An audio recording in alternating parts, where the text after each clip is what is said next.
Amém, amados. Amados, abra sua Bíblia em Mateus, o Evangelho de Mateus, capítulo 5. Eu creio que a gente vai passar por fevereiro e março falando sobre as bem-aventuranças. E eu quero que a gente invista esse tempo. A gente às vezes passa nas ruas ou ouve de igrejas, que têm o costume de fazer campanhas da chave, do carro, disso, daquilo. Eu particularmente, Rogério, não creio nessas coisas. Mas se a gente poderia fazer a campanha, vamos fazer a campanha das bem-aventuranças. Quando Agostinho ele vai escrever sobre as bem-aventuranças, e depois Martinho Lutero vai corroborar com ele, eles vão dizer que se a gente perdesse toda a Bíblia, mas que se a gente ficasse com o Sermão do Monte, que vai do capítulo 5 até o finalzinho, o final do capítulo 7, a gente teria o suficiente para a gente entender o que Jesus espera que a gente seja e o que Jesus espera que a gente faça. No capítulo 5, a gente vai ver Jesus, onde a gente encontra a bem-aventurança, Jesus ensinando a transformação que a gente tem que ter do lado de dentro. Quando a gente vai no capítulo 6, a gente vai ver Jesus falando como a gente tem que tratar o nosso próximo. Quando a gente vai para o capítulo 7, ele vai dizer sobre as lutas que nós vamos viver no dia a dia, as vigilâncias que a gente tem que ter. Ele vai nos chamar a atenção, como naquela passagem de Mateus 7, 21, onde ele está dizendo que muitos naquele dia chegarão dizendo: Senhor, em teu nome, curamos enfermos, expulsamos demônios, falamos novas línguas, e ele dirá: apartai-vos de mim, que não vos conheço. Então, quando a gente olha para o Sermão do Monte, a gente vai ver que tudo de fato que a gente tem que ser, fazer, e contra aquilo que a gente tem que lutar, a gente encontra de maneira sintetizada no Sermão do Monte. E eu quero que a gente trate sobre esse tema, que a gente caminhe sobre isso, nesses 8 temas do Sermão do Monte, das bem-aventuranças. Então, como são 8, alguns defendem como 9, mas eu vou pegar 8 e quando a gente chama a 9ª, fazer uma coisa só. Então eu creio que a gente vai estar trabalhando sobre isso no mês de fevereiro e no mês de março, ainda que talvez a gente passe um pouquinho, porque março é o carnaval, Então a gente talvez passe um pouquinho. Mas eu não gostaria que só você estivesse aqui, mas eu gostaria que você convidasse alguém para estar aqui. E quando ele começa o Sermão do Monte, antes, a gente pode ver isso em Lucas 6, a gente pode ver isso ainda no capítulo 4 de Mateus. Nós vamos encontrar Jesus, ele indo para o monte para poder orar. E pouco a pouco vocês vão me conhecer. Hoje eu conversava um pouco com a Andréia.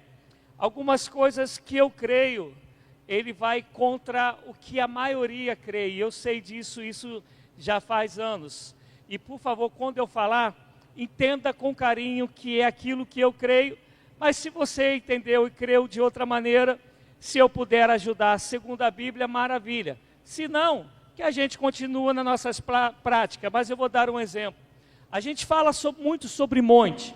E Jesus aqui, como eu falei, antes dele escolher os discípulos, no capítulo anterior, ele vai para o monte para poder orar. Mas se a gente abre também Marcos 2, vai dizer que Jesus ele foi para o deserto para orar. A gente vai encontrar outras passagens em Mateus, em Marcos, em Lucas, onde Jesus pega um barco, porque tinha muita multidão, e ele vai para o barco para poder estar a sós com o Pai. Por quê? Jesus normalmente estava perseguido ou estava sendo seguido por multidões. Então, quando ele queria estar sós com o Pai, ele ia para um lugar de calmaria. E esses lugares de calmaria era monte, era deserto, era um barquinho, porque do contrário ele não poderia ter o seu tempo sozinho com o Pai. Uma outra das coisas que Jesus fazia era usar o monte para propagar a sua fala. Eu não sei, né, se aqui o pessoal que mexe aí no som, no áudio, estudou isso, mas todos nós sabemos que a nossa fala, a nossa voz, o som ele se propaga onde? No ar. E quanto mais vento, tanto é que você falar contra o vento é complicado pra caramba. Então Jesus também na praia era uma das coisas que ele fazia. A gente vai ver muitas vezes Jesus ministrando na praia, não é isso, gente? Por quê? Ele ficava de costa para o mar e quando ele falava, o vento que saía do mar levava o som da sua voz. Quando ele fala do monte, ele está lá no alto. Então quando ele fala, não tinha caixa de som, não tinha microfone, e por ele estar no lugar alto, a voz dele propagava. E para falar para a multidão, teria que ser sempre com estratégias. E aqui ele sai para orar. E quando ele sai para orar, ele volta e ele escolhe os seus 12 discípulos. Depois dele escolher esses 12 discípulos, tanto Mateus, Marcos e Lucas vai dizer que ele vai fazendo milagres. Depois de alguns milagres que ele faz, ele não tem mais só os discípulos junto dele, ele tem agora multidões. O pessoal da Galileia, de Decápolis, o pessoal ali da redondeza toda, que ouviu falar dos milagres de Jesus e passa a acompanhá-lo. Nesse momento, e quem conhece um pouquinho da caminhada de Jesus com os discípulos, ele tinha aquele mais próximos dele, que eram os 12. Dentro dos 12, ele ainda tinha 3 que eram mais próximos ainda. Quem eram os 3? Isso aí, quem eram os 3, gente? Pedro, Tiago e João no barquinho, não é? Então, os 3 dos 12, ele tinha os 3 mais próximos ainda, mas também tinha outros discípulos, tanto é que há momentos que ele envia, lá em Lucas vai dizer que ele enviou 70 para poder ir pregar as boas novas. Por que eu estou dizendo tudo isso? Eu estou dizendo tudo isso para a gente entender toda a parte que Jesus vai começar, tudo que está envolvido, todo o cenário, que quando Jesus ele vai começar o Sermão do Monte. Então o Sermão do Monte ele é diretamente para os discípulos mais próximos, esse que ele escolheu depois de passar a noite orando e jejuando, mas também para a multidão que ali os cercava. Por isso que os ensinamentos do Sermão do Monte não foi somente para aqueles discípulos, é para nós também no dia de hoje, amém, amados? Então, dito isso, vamos orar? Seja, Senhor, a Tua graça sobre mim e sobre a Tua igreja, a fim de que eu possa ser um instrumento para ministrar a Tua palavra, e a fim de que a Sua palavra ela não volte vazia, antes ela faça aquilo que lhe apraz. Eu peço que assim seja em nome de Jesus. Amém. Amém, amados? Então abra aí Mateus 5, versículo 3, é o que a gente vai trabalhar hoje. Bem-aventurados os pobres em espírito ou de espírito, vai depender da tradução, pois deles é o reino de Deus, ou o reino dos céus. E aí para a gente ir caminhando, por que em Mateus a gente não encontra a palavra Deus? Mateus ele escreve a sua carta para os judeus, e os judeus não escreviam o nome Deus, nem tampouco nas conversações eles pronunciavam se não fosse necessário.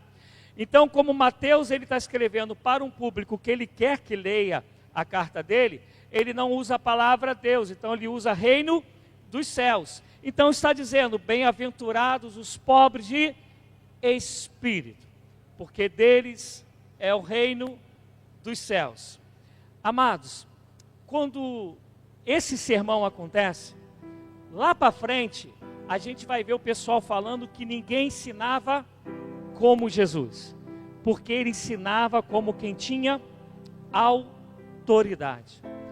Entenda, por favor, isso. Antes de Jesus, nós temos momentos de grandes revelações através de Moisés, através de Abraão, através dos profetas. Mas todos esses, eles falaram tendo revelação de Deus. Quando Jesus fala, é o próprio Deus quem está falando. Isto é, não existe a possibilidade de haver qualquer tipo de erro, qualquer tipo de má interpretação na hora que vai ser dito. Por quê? Porque é o próprio Deus quem está falando a sua própria palavra. E mais do que isso, quando a gente lê João vai dizer que o Logos, o verbo, a palavra se fez carne e habitou entre nós. Então, quando Jesus fala, ele está falando daquilo que ele tem propriedade, e ele está falando como alguém que nos criou para viver segundo a sua própria palavra. Então, ele está reunindo os discípulos que vão mudar a história, vivendo aquilo que ele projetou para viver, sendo aquilo que ele os projetou para serem, e também para fazerem aquilo que Deus os projetou para fazerem. Estou me fazendo entender? Porque quando a gente vai ver os profetas, a gente vai ver os profetas, como eu li no começo, Amós, Jeremias, e quase sempre a palavra é de uma exortação e para levar o povo ao arrependimento. Mas quando o Senhor Jesus ensina, ele quer transformar o povo para experimentar aquilo que ele falou para Nicodemos em João 3. É necessário nascer de novo. É para mudar de dentro para fora. E as bem-aventuranças, elas são tão loucas para nós que somos pecadores, que as bem-aventuranças, ela vai na contramão de todo mundo. A primeira coisa que a palavra, a expressão no grego de bem-aventuranças, quer dizer muito feliz. Não é só feliz, é muito feliz. Aí vai dizer, muito feliz são os pobres de espírito. Muito felizes são os misericordiosos. Muito felizes são os que têm fome e sede de justiça. Muito felizes são quando nós formos perseguidos. Isso se encaixa no ideal de um ser humano sem a consciência de que ele nasceu de novo. Se encaixa, gente? Isso não é ir na contramão de tudo que a gente vive e é pregado hoje? Eu vou tentar melhorar o que eu estou querendo dizer. Aqui vai estar escrito: bem-aventurados os pobres de espírito. Pobre aqui significa não a palavra pobre no sentido econômico, no sentido de alguém que está com fome, está com sede, está com ausência de alimento, com ausência de água. Existem duas palavras para pobre no grego. A primeira é essa pessoa que assim, ela não tem fartura, mas ao mesmo tempo ela não está passando necessidade. Isto é, ela não vai conseguir estar comendo uma pizza toda hora que ela quer, ir para um churrasquinho toda hora que ela quer, mas ao mesmo tempo ela vai ter o que comer todos os dias. E tem a segunda palavra para pobre, que é uma pobre generalizada, uma pobreza generalizada. E aí eu quero que vocês entendam isso. O que é essa pobreza generalizada? É a gente compreender que a gente é totalmente dependente de Deus. É a gente compreender que como disse o Senhor Jesus, sem mim nada podereis fazer. É a gente compreender que sendo servo do Senhor, sendo discípulo do Senhor, não tem lugar para vaidade, não tem lugar para arrogância, não tem lugar para prepotência. É ser alguém que carrega dentro de si a consciência daquilo que Jó disse: Deus me deu, Deus me tirou, louvado seja o nome do Senhor. Nu saí do ventre da minha mãe, nu eu voltarei, está escrito lá, e em nada Jó pecou contra o Senhor. É essa consciência de que a gente existe somente por causa de um Deus que nos deu vida e que nos sustenta. Há mais ou menos uma década, o cristão ou o crente, ele passou a ter uma prática de falar assim: Deus está no controle. Quem aqui não fala isso? Quem que não fala? Mas se a gente for aí para 15, 20 anos atrás, essa fala, ela quase não existia, essa frase. Mas parece que agora a gente descobriu que Deus está no controle. Ele está no controle desde o mundo, que o mundo ainda não era criado, ainda não existia. Deus já estava no controle, porque Ele é o Senhor de todas as coisas foram feitas por Ele, e todas elas subsistem por causa dEle. Ele as sustenta, Ele as governa com a sua sabedoria e com a sua destra fiel. E o interessante é que a maioria de nós, quando diz Deus está no controle, a gente pensa em algo bom, algo positivo para a gente, é ou não é, gente? A pessoa enfermou, e a gente fala, Deus está no controle. O que é que a gente está pensando? Ela vai ficar boa. Deus estava no controle da vida de João Batista? Estava, gente. Jesus era o que de João Batista? Primo. Quem que batizou Jesus? João Batista. João Batista era 6 meses mais velho do que o primo. Então Jesus, dentro da sociedade, devia obediência, respeito ao primo mais velho. O primo está preso. Jesus o libertou? Mas Deus estava no controle? Mas muitas vezes é difícil para a gente isso. Compreender que o Deus do controle nos deixa enfermar. Nos deixa às vezes ficar desempregado. Nos deixa muitas das vezes, no caso, fazendo referência a João Batista, a ser preso. Nos deixa às vezes dar uma topada e a unha do dedão ela ficar em pé, né, que dói pra caramba a beça. Ele permite todas as coisas, mas isso não quer dizer que ele deixou de ter o controle de qualquer coisa que seja. Ele está no controle.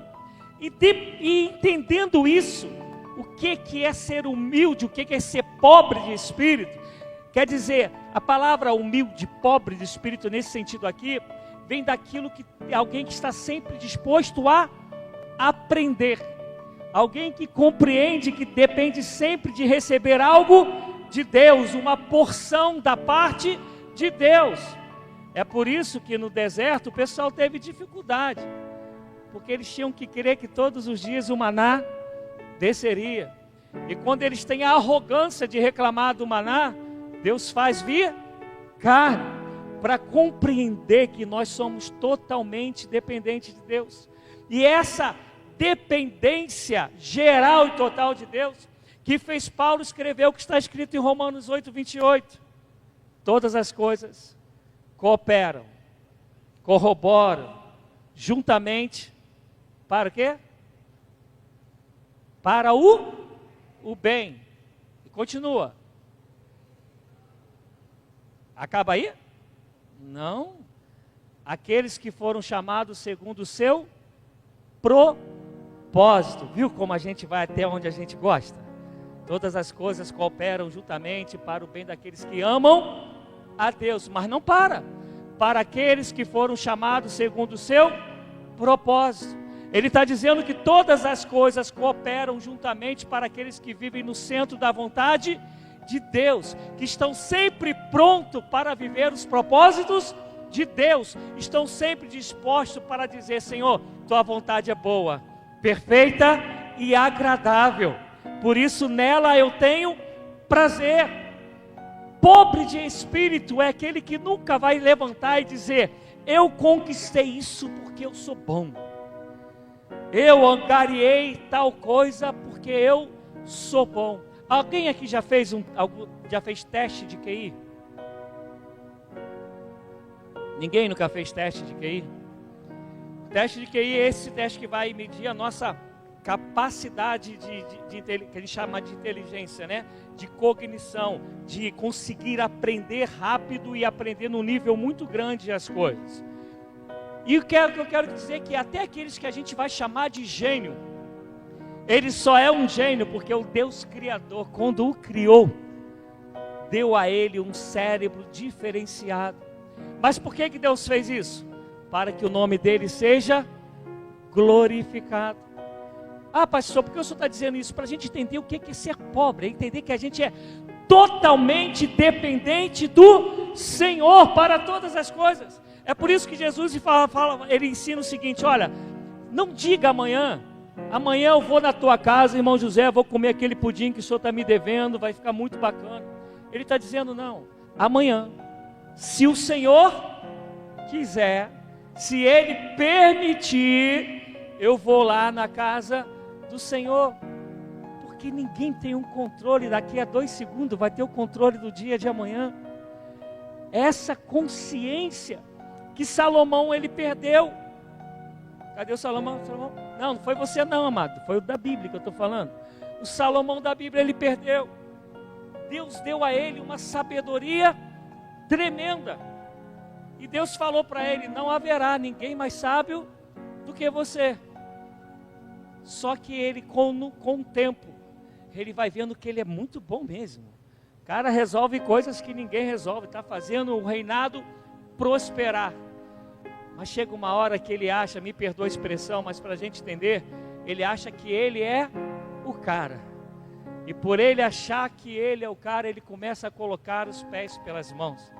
E depois ele vai escrever lá em Eclesiastes, tudo é vaidade. E aí lá no finalzinho de Eclesiastes, capítulo 12, ele vai dizer, se eu posso dar um conselho a vocês, tema ao Senhor e guarde os seus mandamentos, porque Deus há de trazer a juízo tudo aquilo que nós fizemos. No finalzinho da sua caminhada, ele vai dizer, se tem algo de sábio, tema a Deus, viva com o coração de quem quer ser guiado por Deus em todo o tempo, compreendendo que o que você fez hoje pela manhã e deu um resultado, não quer dizer que você vai fazer hoje à noite e vai dar o mesmo resultado. Quem aqui já errou fazendo bolo? E o que acontece? Mas eu fiz tudo direitinho. Por que deu errado? Ninguém nunca viveu isso, gente. Só eu que já vivi isso. Você faz igualzinho o trem simples saiu legal. Mas naquele dia o dito cujo falou, não quero. E a gente vai falar que a culpa foi do forno, foi do fermento que não estava tão bem, talvez tivesse vencido. Porque só tem um que fala que vai acontecer e acontece como ele disse. Só o Senhor faz isso. Quer ver eu ficar assim muito entristecido? É quando eu vejo cristãos que eles acham que eles têm que ser adorados, que eles têm que ter um tratamento de reverência. E quando eu vou ver Paulo, que foi ao terceiro céu, que compreendeu o que é ser pobre de espírito, Paulo vai dizer o seguinte, miserável homem que eu sou, porque o bem que eu quero fazer, eu não faço, o mal que eu não quero, esse sim, eu pratico. A gente vai ver Paulo falando, eu sou o maior dos pecadores. Só quem não compreendeu que tudo vem do Senhor, é que consegue ser arrogante, que consegue ser vaidoso. Eu espero que isso não seja uma realidade na vida de vocês, mas você já reparou que muitas das vezes, nós fazemos algo de bom a alguém, e quando esse alguém nos trai, quando esse alguém nos machuca, ou nos frustra, a gente fica muito chateado com a pessoa. E se eu te disser que isso não era para acontecer? Porque quem de fato é pobre de espírito, compreende que foi chamado para ser bênção na vida do outro. E por isso não precisa esperar nada de bom do outro. Porque ele faz isso, porque ele pertence ao Senhor. E ele faz isso para a glória do Senhor. Mas quando a gente faz, a gente coloca um negócio chamado merecimento. E a gente então acha, porque a gente fez, a gente merece receber algo bom. Se a gente recebe algo ruim, a gente se chateia. Se bobear, vai dar o dedinho para ficar de mal com a pessoa. E depois já vim para a igreja para louvar a Deus, para poder ceiar e tudo. Porque na verdade a gente acha que há mérito em nós. E não há mérito. Tudo vem dele. Tudo é graça. É por isso que Jesus ele ensina com a prática.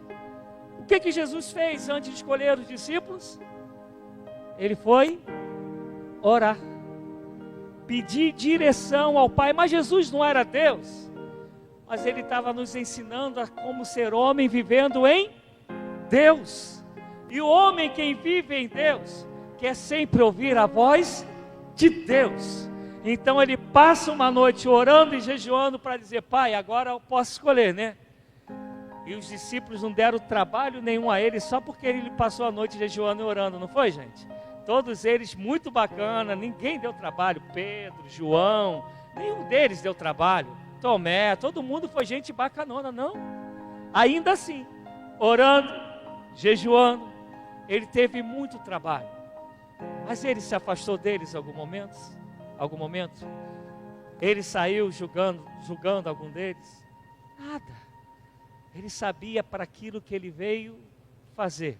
E naquilo que ele veio fazer, ele quis transformar esses homens, falando para eles: se você quer ser qualquer coisa no Pai, se você quer ser discípulo e discípula do Senhor, a primeira coisa que você tem que fazer é se esvaziar de si mesmo.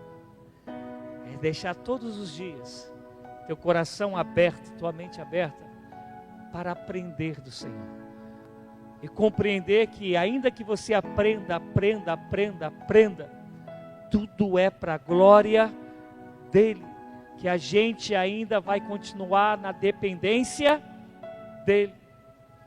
Hoje num dos momentos de oração, eu ajoelhei para orar e queria reclamar com Deus de algumas coisas. E quando eu ajoelhei para reclamar, eu falei: Deus, o Senhor sabe que eu vou reclamar. Mas antes de eu reclamar, eu sei, Senhor, que eu estou aqui por causa da Tua graça, da Tua misericórdia. Que eu só posso falar com o Senhor porque Jesus morreu na cruz e o véu se rasgou, e através de Cristo Jesus eu tenho um mediador que me faz chegar junto ao Senhor. Eu sei que o Senhor tem provido, me deu a graça de ter uma esposa, de ter filhos, e de eu poder estar caminhando com eles dentro da sua casa. E fui falando por Deus todos os motivos que eu tinha para agradecer. E eu falei para Deus: sei que tudo vem de Ti. E no final eu falei: Senhor, mas o Senhor me deu emoções, o Senhor me deu sentimentos, e está apertado aqui, Senhor, está apertado ali.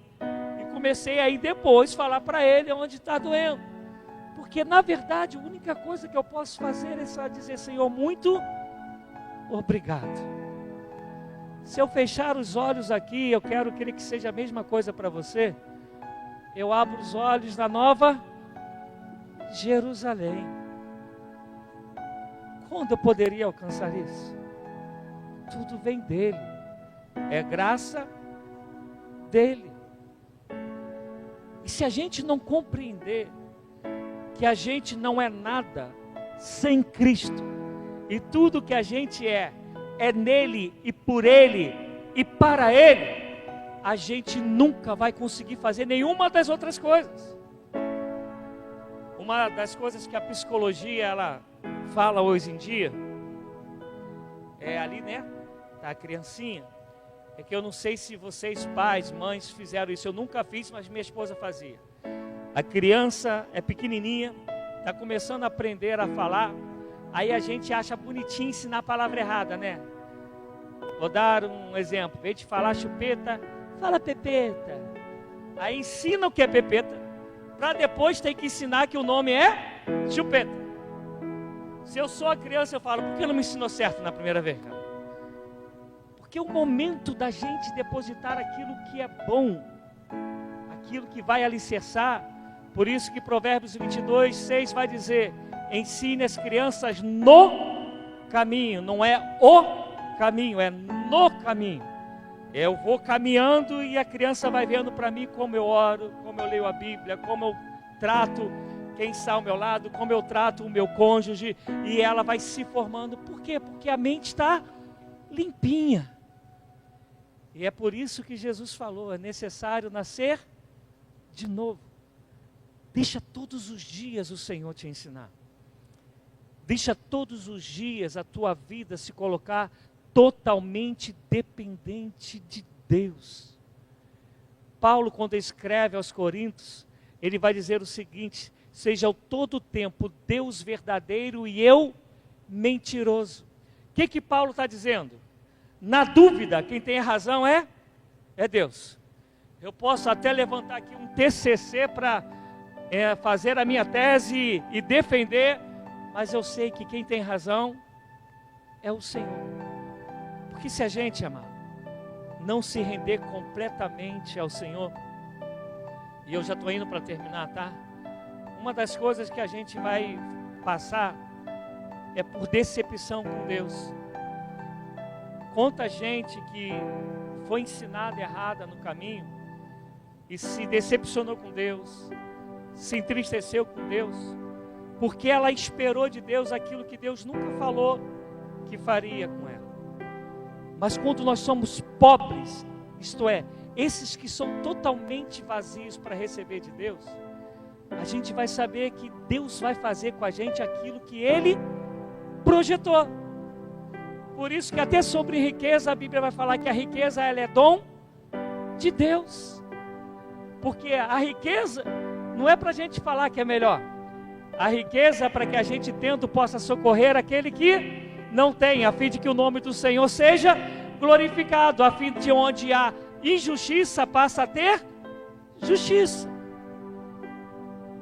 Estão me entendendo, amados? Em nome de Jesus. É a gente compreender realmente todos os dias, o tempo todo, de falar: Senhor, eu pertenço ao Senhor, estou em tuas mãos, faça de mim o que o Senhor quiser. O coração do homem traça os planos, Provérbio 16, mas a resposta vem do Senhor, da língua do Senhor. Esse é esse pobre, esse que está todo o tempo, e não é pobre nesse sentido: Senhor, me dá porque eu tenho necessidade. Não, é me dá porque eu quero ser em Ti. Me dá, me instrua, me oriente, me direcione, porque eu quero viver segundo a Sua vontade. Quando a gente entende isso, a gente não vive frustrado. Jó se frustrou? Não. Paulo se frustrou? Não. Paulo, quando termina, vai dizer: combati o bom combate, acabei a carreira e guardei a fé. Ele sabia quem Deus era nele, quem ele era em Deus, e aquele momento ali não tinha a ver com frustração de Deus. Era alguém que era pobre de espírito, para poder todo o tempo ser cheio do desejo, da vontade, dos propósitos de Deus. Um teólogo chamado Charles Fix, ele vai dizer que o pobre de espírito é aquele que nunca dá lugar à soberba. Não tem como. Eu não sei se vocês conhecem alguém soberbo, prepotente. Como é difícil você ensinar alguém para essas pessoas. Vocês conhecem alguém assim? Já enfrentaram isso? Que você quer explicar, e a maioria deles, antes de você falar, eles já estão dando a solução, porque eles sempre sabem tudo, tem resposta para tudo. E é por isso que Jesus também ensinou: não dê pérolas aos porcos, que não adianta, você vai falar e eles não vão entender, não vão crer. E se a gente não se esvaziar, mano, a gente não vai conseguir olhar para Deus e falar: a sua vontade de fato é boa, perfeita e agradável. Qual é a nossa maior dificuldade de orar realmente o Pai Nosso? É que o Pai Nosso, ele começa: venha o teu reino, seja feita a tua vontade, assim na terra como nos céus. Se a gente não se esvaziar, a gente nunca vai querer viver a vontade de Deus. Por isso que a maioria das nossas orações não é a gente perguntando a Deus o que Ele deseja, é a gente falando para Deus o que a gente quer. E John Wesley, que é o fundador do metodismo, amém, amados? A história conta, que está no diário dele, que ele acordava toda manhã às 4 da manhã e dizia: Senhor, aqui está o soldado, E eu quero saber o que o meu general tem para mim no dia de hoje. Olha a diferença. É perguntar, o que o Senhor quer para mim? Esse dia que o Senhor botou na minha frente, o que o Senhor quer que eu faça? A quem o Senhor quer que eu fale? Qual a direção que o Senhor vai me dar? Mas quando a gente não tem essa pobreza de espírito, a gente acorda e fala assim, olha, o Senhor sabe que hoje eu estou com esse problema. E eu preciso que o Senhor resolva isso, porque está difícil demais. Ó, tem aquele meu patrão, só o eterno, Pai. Aquele patrão não é mole não, o Senhor dá um jeito no patrão. Se fosse John White, talvez ele orasse assim, ou se fosse Paulo, ia falar, Senhor, o Senhor conhece o meu patrão. Me dá palavra de sabedoria para eu falar no coração daquele homem, para ele ser transformado. Se assim for a tua vontade, eu me coloco na brecha para o Senhor me usar. Amém, amados? Mas aí, voltando só no versículo, e a gente termina nisso. Porque ele vai dizer, pois deles é o reino dos céus. Isto é, se eu não busco ser pobre de espírito, logo, eu não entro no reino dos céus. Quem já tinha olhado esse versículo com todo esse zelo? Porque você está vendo que é uma consequência de um comportamento. Obrigado, amado.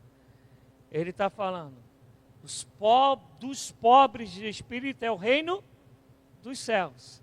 Logo, se eu não sou pobre de espírito, eu não vou ter o reino dos céus. Amém, amados? Me fiz entender? Ficou claro, amado? Eu espero que a gente compreenda isso. Porque o resultado não precisa de explicação. Bem-aventurados, muito felizes, os pobres de espírito, porque dos tais é o reino dos céus. Que nós possamos abrir o coração e rasgar o céu em oração, para que isso seja uma realidade em nós. Se assim a gente for, amado, uma das coisas que a gente vai começar logo a ver o resultado, vai ser entre nós, que ninguém vai se dirigir a outro achando-se ser superior a outro. Vai aprender logo que eu não fui chamado para ser servido, eu fui chamado para servir. Eu fui chamado para que a minha vida edifique a vida do próximo. Eu fui chamado para melhorar a vida daqueles que estão ao meu lado. Entre nós, na nossa família, vai ser o primeiro lugar que isso vai acontecer. E se assim a gente fizer, estando em Cristo Jesus, a Bíblia diz que nós seremos muito felizes. E a gente entende que essa felicidade, ela é aqui e é na eternidade. Não é quando chegar a eternidade. Que ele está falando do nosso convívio aqui e agora. Vamos ficar de pé, amados?